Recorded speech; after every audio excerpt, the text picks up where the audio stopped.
ఇదిగో తెల్ల చీర ఇదిగో మల్లె పూలు ఇదిగో తెల్ల చీర. రాజబాబు కృష్ణ నిమిట్ చేసినట్టున్నాయా? ఏమండి ఎంట్రీ సాంగ్ తో నేను వచ్చాను అనుకుంటున్నారా? ఇవాళ ఆదిగాడు లేడండి, మన మీద పంచ్ డైలాగులు కూడా వేయలేదు. ఇవాళ లేడని చెప్పి పెళ్లి కూడా చేసేసుకున్నానండి. నాగబాబు గారు పెళ్లి చేసుకుంటే ఎంత ఆనందంగా ఉందండి. పెళ్ళైన మగాడి బతుకు తడిసిన ఒడియం లాంటిది. అది ఎండేసుకోవాలో వండేసుకోవాలో కింద వేసుకోవాలో. అది ఇదంతా బ్రహ్మాండ నాకు తెలుసురా. నువ్వెన్ని పంచ్ డైలాగులు వేసినా సరే వంశోధారకుని పుట్టింతాను నేను మగాడని నిరూపిస్తాను రా. సుధా ఏంటండి ఇవాళ రాత్రి నీకు నిద్ర లేకుండా చేస్తానే. ఏం గురక పెడతారా? ఈ మల్లెపూలు అవి చూస్తుంటే నీకు ఏమనిపిస్తుంది? ఇగో ఇక్కడ ఉన్న ఈ మల్లెపూలు ఇవే మనకి ఉచ్చు బిగించి మన బొచ్చు రాలిపోయేలా చేస్తారు. ఇవి చూసే మన వాళ్ళంతా ముందుకెళ్తారు. చివరికి వీటినే పైనేసి మోసుకెళ్తారు. అంటే ఇవి మంచం పైన ఉంటే మొదటి రాత్రి, మన పైన ఉంటే చివరి రాత్రి.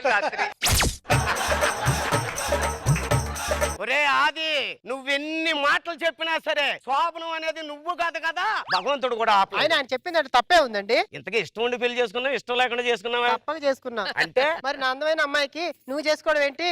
అందం గురించి మన ఇద్దరమే మాట్లాడుకోవాలి. ఇదిగో ఈ పాలు తాగాను అనుకో, నచ్చి వచ్చేస్తే నీలాంటోడే పడక గదిలో బలం చూపించమంటే పట్ట మంచం పైకి లేపి చూపించాడు. ఒరే ఆదే, ఆడియాతో నన్ను భయపెట్టలేవురా నువ్వు.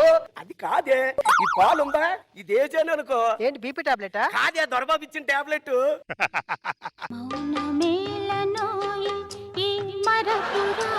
చేతులు వణుకుతున్నాయి. అయ్యో, దేనికన్నా మంచి తాళా గుర్తు పెట్టుకోండి. చిచి అది కాదు, మొదటిసారి శోభనం చేసుకుంటున్నాను కదా, భయంతో కాళ్ళు చేతులు వణుకుతున్నాయి అంటున్నాను. మరి నాకు భయం రావట్లేదు కదండి. వచ్చే అది కాదే, 3 మంచాలు రెడీ చేయించాను. 3 మంచాలు దేనికండి? ఫస్ట్ నైట్ లో మంచం విరిగిపోద్దా, రెండో నైట్ లో రెండో మంచం విరగొట్టేస్తానా, మూడో నైట్ లో మూడో మంచం విరిగిపోద్దా మాట.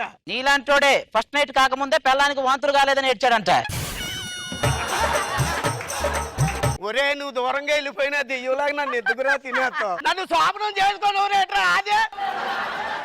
నువ్వెన్నైనా చేరు శాంతి. ఏమండి మర్చిపోయానండి డైలాగా. అది కాదండి, పెళ్ళైతే నా కులదైంకు టెంకాయ కొట్టుకుంటా అనుకున్నాను. మొక్కులు ఉంచకూడదు, వెళ్ళిపో. మా ఆవిడ వచ్చే లోపల ఈసారి టీవీ పెట్టుకుంటాను.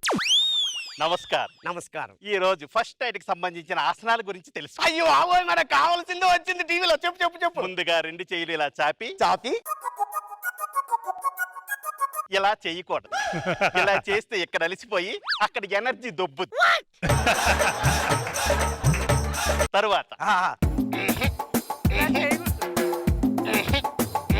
ఇలా చేయకూడదు, ఇలాగే చెయ్యాలి. ఇలా చేస్తే పిల్లలు పుట్టే అవకాశం కలుగుతుంది. చిచ్చి నువ్వు నాకు నచ్చలేదు, టీవీ కట్టేస్తాను. వచ్చావా? మంచం మీద కూర్చోవే బాబు. బాబు నాకేంటే బాబు దడ వచ్చేస్తుంది. వయసు వల్ల అది. యవ్వనంలోని మామూలుగా ఉండదు ఇది. వచ్చాడండి కొత్త పూలు వేయాలని బాబు. ఎవరోరా నువ్వు? పూల కాంట్రాక్ట్ నాకే కదా ఇచ్చారు. ఆల్రెడీ వేసావు కదా. ఏంటి నలుగుపోయిన పూలు తీసి కొత్త పూలు వేయడం నా అలవాటు. ఒరే ఇంకా ఇక్కడ పూలే నలగలేదురా. పూలు నలగలేదా? గంట అవుతుంది కదా, నలపాలి కదా. చెప్పించి కొట్టేస్తాను ఈ అత్తపని.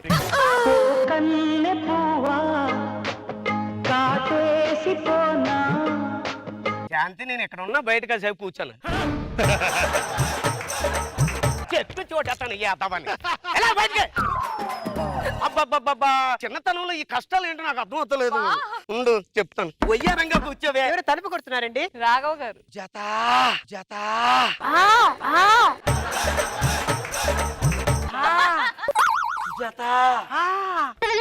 సుజాత ఇటు వచ్చిందా? రాఘవ్ గారు, మీ సుజాత ఇక్కడికి ఎందుకు వస్తుందండి? మరి ఆవిడ ఎందుకు సుజాత అంటే అలా పలికింది? ఆవిడ ఎవరు పిలిచినా పలుకుతాదండి బాబు. రాఘవ్ గారు, ఇవాళ నా శోభనం అండి. అయ్యో వద్దండి, నా మాట వినండి. చెప్తాను. చెప్పండి. ముడతలు పడిన వయసులో మడత మంచాలు ఎక్కకూడదండి. రాఘవ్ గారు, మీకు ఒక విషయం తెలుసా? నుడతలు నాకున్నా మీకు లేవు, కానీ వయసు ఇద్దరిది మాత్రం ఒకటేనండి. నా మాట వినండి చెప్తా. ఏమండి? నా శోభనం. అబ్బా, వద్దండి ఇగో ఈ వయసులో రిస్క్ తీసుకోకూడదు, చాలా డేంజరు. ఏ మీకు ఏదైనా పట్టకూడదని పట్టేసింది అనుకోండి, మిమ్మల్ని ఇద్దరు పట్టుకుని తీసుకెళ్లాల్సి వస్తుంది. ఏమండి మీకు దండం పెడతానండి, మీరు వెళ్ళండి శోభనానికి టైం. సరే వెళ్ళిపోతా, సుజాత కనిపిస్తే పంపించా. నేను పంపిస్తాను. నేను ఒట్టు ఒట్టు ఒట్టు ఒట్టు ఒట్టు ఒట్టు ఒట్టు. సుజాత సుజాత వెళ్ళండి. ఆ, అయ్యయ్యయ్యయ్య. సుజాత ఎవడు రాడు. అవసరాల కోసం దారులు తొక్కే పాత్రలు తప్ప హీరోలు విలన్లు లేని నాటకంలో మనిషిలో లోతుగా కురుగుపోయిన ధర్మం ఒకటే అహం. ప్రతి పురుగును కలిసి చూడు కనిపించే నిజం ఒకటే ఆకలి. ఎవరండి మీరు? ఇతడు ఎలాగే అర్థం కాలేదా? అవసరాల కోసం దారులు తొక్కే పాత్రలు తప్ప హీరోలు విలన్లు లేని నాటకంలో. అర్థమైంది అర్థమైంది. ఎందుకు వచ్చారు అంటున్నాను. అంటే పెళ్లికి మిమిక్రీ ఆర్టిస్ట్ అని డబ్బులు ఇచ్చారండి, అడ్వాన్స్ 5,000. పెళ్లి అయిపోయింది, శోభనం అండి. ఓ పని చేయండి, మా అబ్బాయికి బారసాలకి చేతురు కానీ వెళ్ళా. లేదండి, ఒకసారి అడ్వాన్స్ తీసుకుంటే కంప్లీట్ అయిన తర్వాత నేను వెళ్తానండి. మీ పని మీదే, నా పని నాదే. మంచం మీద కూర్చున్నప్పుడు ఎలా మాట్లాడతాడు? హా.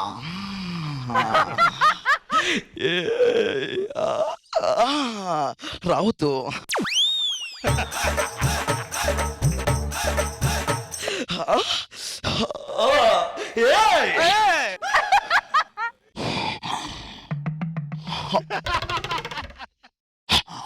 ఏరా ముసలి, నీకిప్పుడు శోభన కావాలా?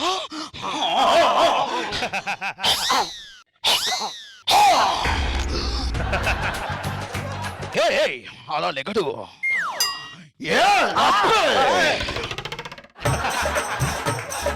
ఇప్పుడు హైపర్ ఆది రైజింగ్ రాజు గురించి మాట్లాడుతున్నారు సాయి కుమార్ గారు. హైపర్ ఆది రైజింగ్ రాజు, వావ్, చాలా అద్భుతంగా చేస్తారు. నిజంగా ఆది నీ పంచులు పెట్టుంటే చాలా బాగుంటాయి తెలుసా అని అనగానే హైపర్ ఆది అన్నారు. అది ఎక్కడ మాట్లాడేటండి? అని మాట్లాడరు కదండి. అన్నాడా? అది ఇప్పుడు సాయి కుమార్ గారు రైజింగ్ రాజు, నిజంగా దండం పెడతాను. అవసరాల కోసం దారు తొక్కే పాత్రలు తప్ప. ఉండు, కూర్చో. కూర్చోదే. ఎక్కడున్నావు? బయటికి రా, బయటికి రా, బయటికి రా, బయటికి రా, బయటికి రా. సుధా సుధా నన్ను ప్రేమించి ఈ డక్కులాడిని పెళ్లి చేసుకుంటావారా నువ్వు? ఎవరితండి ఇది? నన్ను ప్రేమించాడని చెప్తానుగా. ఒరే నీ ఒంట్లో ఓపిక లేదు, ఇద్దరు కావాల్సి వచ్చిందా నీకు?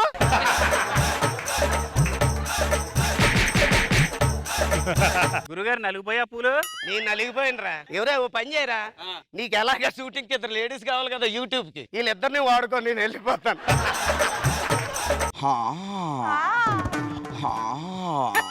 అవసరాల కోసం దారులు తొక్కే పాత్రలు తప్ప మనిషిలో లోతుగా కురుకుపోయిన ధర్మం ఒకటే అహం. నీకు దండం పెడతారా రే, వెళ్ళరా.